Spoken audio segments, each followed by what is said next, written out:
She stumbled into the wrong room at midnight. The cowboy in the shadows didn't move. He just watched her breathe. Subscribe to Wild Sky Stories. Turn on the bell icon so you can do not miss any new video. The dust of the desert trail still clung to Clara Bennett's worn traveling dress as she climbed the narrow staircase of the dusty Rose Inn. Her fingers trembled against the wooden railing, exhaustion weighing heavy on her small shoulders. 3 weeks of traveling alone from Boston had stripped away whatever courage she once possessed. Room 7. The innkeeper had said room 7, third door on the right. Clara counted the doors twice, her tired eyes barely registering the faded numbers. She turned the brass knob and stepped inside, closing the door behind her with a soft click. The room was dark save for moonlight streaming through thin curtains. She began unbuttoning her traveling jacket, relief flooding through her aching bones. A bed. Finally, a real bed after weeks of stagecoach benches and hard ground. Then she heard breathing. Clara froze. Her heart stopped beating for one terrifying moment before exploding into a frantic rhythm. A figure sat in the corner chair, completely still. Moonlight caught the outline of broad shoulders, a hat pulled low, long legs stretched before him. He had been watching her this whole time. A scream built in her throat, but fear strangled it before it could escape. Her back pressed flat against the door, fingers searching desperately for the knob behind her. Easy now. His voice was low, rough like gravel tumbled smooth by a river. Wrong room, I reckon. Clara's mouth opened, but no words came. They never did when she needed them most. Her affliction, her mother had called it. Shyness so profound it rendered her mute in moments of distress. The cowboy rose slowly from the chair, and Clara's breath caught. He was tall, taller than any man she had seen, with shoulders that blocked out half the moonlight. But he moved carefully, deliberately, as though approaching a frightened animal. I ain't gonna hurt you. He stopped several feet away, his hands raised where she could see them. Door's right behind you. You can walk out any time. But Clara could not move. Her legs had turned to stone, her lungs refusing to draw proper breath. Tears pricked her eyes, hot with embarrassment and residual terror. The cowboy went still again, truly still, the way she imagined a statue might be. He seemed to understand that any movement would shatter her completely. Room 8. His voice dropped even softer now, gentle as spring rain. You want room 8? Next door down. Clara nodded, a jerky motion that made her feel like a broken marionette. Take your time, he said. Catch your breath first. Ain't no rush. Something in his tone pierced through her panic. He was not annoyed. He was not laughing at her foolishness. There was only patience in those shadowed features, patience and something else she could not name. She found her voice, thin and wavering. I apologize. I thought, the innkeeper said, no harm done. A slight shift of his weight, but still he kept his distance. Honest mistake. These numbers are near worn clean off the doors. Clara's cheeks burned. She wished the floor would open and swallow her whole.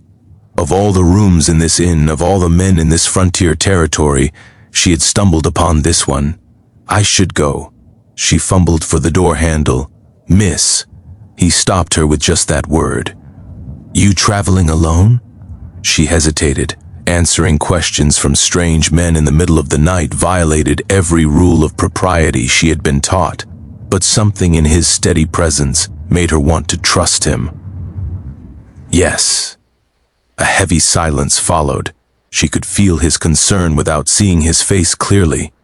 That's dangerous country out here, he said quietly. A woman alone. I know. Her voice cracked on the words. I had no choice. He seemed to consider this. Then he nodded slowly, accepting her answer without pressing further. Name's Elijah Ward. I work the Hartley Ranch about 10 miles north. He paused. If you find yourself needing help while you're in town, you ask for me at the livery. Old Tom knows where to find me. Clara blinked at this unexpected kindness. In Boston, men either ignored her or mocked her shyness. None had ever offered protection to a stranger they met in such embarrassing circumstances. "Thank you," she whispered. "I'm Clara. Clara Bennett. Clara." He spoke her name like it meant something, like it was worth remembering. "You get some rest now. Tomorrow will look brighter." She slipped out into the hallway, her heart still racing but for different reasons now. Room 8 was indeed beside his, and she entered it with shaking hands, pressing her back against the closed door. What manner of man was Elijah Ward? Morning light revealed what darkness had concealed. Clara saw him at breakfast in the inn's small dining room, and her coffee cup nearly slipped from her fingers. He was handsome in a weathered, honest way, with dark hair curling beneath his hat and eyes the color of a summer storm. A faded scar traced along his jaw, adding character to features already striking. He sat alone at a corner table, and when his gaze found hers across the room, he touched the brim of his hat in acknowledgement. Clara looked away quickly.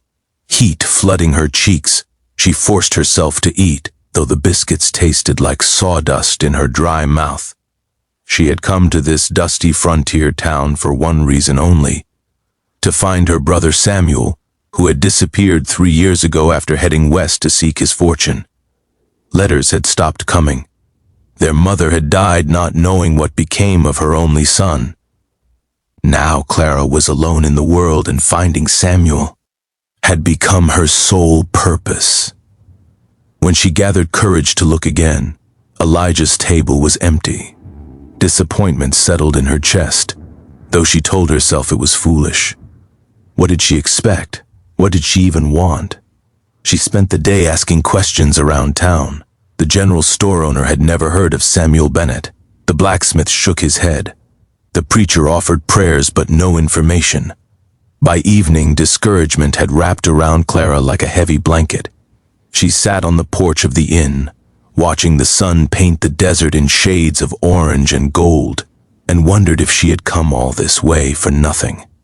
"You look like someone carrying a burden too heavy for one person." Clara startled. Elijah stood at the bottom of the porch steps, hat in his hands, twilight softening his rugged features. "May I?" He gestured to the empty chair beside her. She nodded, not trusting her voice. He climbed the steps and settled into the chair, stretching his long legs out before him. For a moment neither spoke. The silence between them felt comfortable somehow, not awkward as silences usually did for Clara. "I've been thinking about you," he admitted quietly. "About what brought a proper Boston lady all the way out here alone. Must be something important." Clara studied her hands folded in her lap. "My brother. He came west 3 years ago, stopped writing. I need to find him." Elijah was quiet for a long moment. "What's his name?" "Samuel Bennett. He would be 26 now. Light hair like mine. Tall but slim. He always talked about finding gold, making his fortune." She saw something flicker in Elijah's expression. Her heart leaped. "You know something?" He met her eyes directly. "Maybe. There was a Samuel worked the mines up north about 2 years back. Light-haired fellow, friendly sort. But Clara..." He hesitated. "Tell me." Her voice was stronger now. "Urgent. Please. Whatever it is." The mine collapsed. 7 men inside. His voice was heavy with sympathy. They never recovered the bodies. The world tilted beneath Clara. She gripped the arms of her chair, fighting against the darkness creeping at the edges of her vision. "No." The word was barely a whisper. "No, he cannot be. Hold on now." Elijah's hand covered hers, warm and strong. "I said they never recovered the bodies, but I also heard tell that 2 men got out through a back tunnel before the whole thing came down. Nobody knows what happened to them. They just disappeared." Hope flickered, tiny but persistent. "You think Samuel might have survived?" "I think," Elijah said carefully, "that there's one man who might know for certain. A fellow named Crawley who ran that mine. He lives as a hermit now up in the hills. Guilt ate at him after the collapse." Clara straightened in her chair. I must speak with him. It's dangerous country. You cannot go alone. Then come with me. The words escaped before she could stop them. Bold words, braver than she had ever spoken in her life. Her cheeks flamed, but she did not take them back. Elijah studied her face for a long moment. Something shifted in his gray eyes, something that made her breath catch. You barely know me, he said. You could have taken advantage last night. You did not. You were kind when you had no reason to be. She lifted her chin despite her trembling. I trust you, Elijah Ward. He released a slow breath. Then he nodded once. We leave at dawn. 3 days they rode into the hills, and Clara learned what it meant to fall in love. It happened in small moments. The way Elijah adjusted her stirrups without being asked. How he positioned himself between her and any potential danger. The stories he told around campfires to keep her fear at bay. He had lost his family young, he told her. Raised himself mostly, found work on ranches, learned to survive. But loneliness had marked him. She recognized it because she carried the same mark. Never thought I would find someone who understood, he admitted on the second night, firelight dancing across his features. Most people find my quiet unsettling. I find it peaceful, Clara said softly, like coming home. His eyes met hers, and she saw her own wonder reflected there. But he did not touch her, did not presume. He remained a gentleman even as the tension between them grew thick enough to touch. On the third day, they found Crawley's cabin. The old man emerged with a rifle before Clara could blink, but Elijah stepped forward, hands raised. We mean no harm, sir. The lady is searching for her brother. Samuel Bennett, he worked your mine. Crawley lowered his rifle slowly, his eyes haunted by ghosts fixed on Clara's face. You have his look about you, he said hoarsely. Same eyes. Tears spilled down Clara's cheeks. Please, is he alive? The old man's face crumpled. He sank onto a wooden stump, suddenly aged beyond his years. He survived. Him and another fellow, Thompson. They made it out that back tunnel. Crawley's voice broke. I paid them to stay dead. Paid them to disappear so nobody would ask questions about why safety measures were never put in place. Clara's legs gave way. Elijah caught her, held her against his solid chest. Where is he now? Elijah's voice had turned hard as iron. Oregon Territory. Changed his name to Sam Cole. Started a farm near a town called Willowbrook. Crawley buried his face in his hands. I'm sorry. Lord, forgive me, I'm so sorry. But Clara could barely hear him over the roaring in her ears. Samuel was alive. Her brother was alive.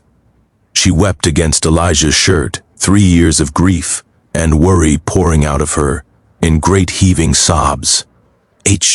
His arms wrapped around her, strong and secure, and he held her without words, because no words were needed. They made camp that night beneath a canopy of stars so brilliant, Clara thought she might touch them if she reached high enough. You'll go to Oregon, Elijah said quietly. It was not a question. I must. He's all the family I have left. The fire crackled between them. Clara watched Elijah's face, saw the careful mask he had constructed beginning to crack. Elijah. She spoke his name softly, imbuing it with everything she felt but could not properly express. Come with me. He looked up sharply. I know we have only known each other a few days, she continued, her voice trembling but determined. I know this is forward and improper and everything a lady should not do, but I cannot imagine riding toward my future without you beside me. He crossed to her in 2 strides, falling to his knees before her. His calloused hands cupped her face with impossible gentleness. Clara. Her name was a prayer on his lips. I've been falling for you since you stumbled into my room looking like a terrified angel. Every moment since has only pulled me deeper. Then come with me. Tears streamed down her face. Please, I'll follow you anywhere, he breathed. Oregon, the ends of the earth, wherever you lead, just promise me you won't disappear. Never. She leaned her forehead against his. I spent my whole life hiding, Elijah. Being too shy to speak, too afraid to live. You make me brave. You make me want to be seen. He kissed her then, soft and reverent, a promise sealed beneath the endless western sky. Clara melted into him, this quiet cowboy who had stood still in the darkness while she found her courage. When they finally pulled apart, breathless and glowing, he smiled at her, a real smile that transformed his weathered face into something beautiful. I reckon you stumbling into my room was the best mistake ever made, he said. Clara laughed, a sound of pure joy she did not recognize from her own throat. I was so terrified, she admitted. I know. That's why I didn't move. Didn't want to scare you worse. His thumb traced her cheekbone, but inside my heart was pounding something fierce. There you were, moonlight on your hair, most beautiful thing I'd ever seen. Thought maybe I was dreaming. I thought you were going to harm me. And instead, he murmured, you became the one thing that could break me without even trying. She kissed him again because she could, because he was hers, because somehow in the chaos of loss and searching, she had found exactly what she needed. 3 months later, Clara stood on the porch of a small farmhouse in Willowbrook, Oregon. Beside her, Elijah held her hand as Samuel emerged from the barn, a man grown broader and more weathered than she remembered, but undeniably her brother. Their reunion was tears and laughter, and years of silence broken at last. And when Samuel asked who the tall, quiet cowboy was, Clara smiled up at Elijah with all the love her once shy heart contained. This is the man I'm going to marry, she said, the man who taught me that sometimes the best things in life come from our biggest mistakes. Elijah squeezed her hand, and Clara knew with perfect certainty that she was finally home, not the farmhouse, not Oregon, not any physical place. Home was wherever this gentle, patient cowboy stood, and she would never stumble into the wrong room again, because she had found exactly where she belonged.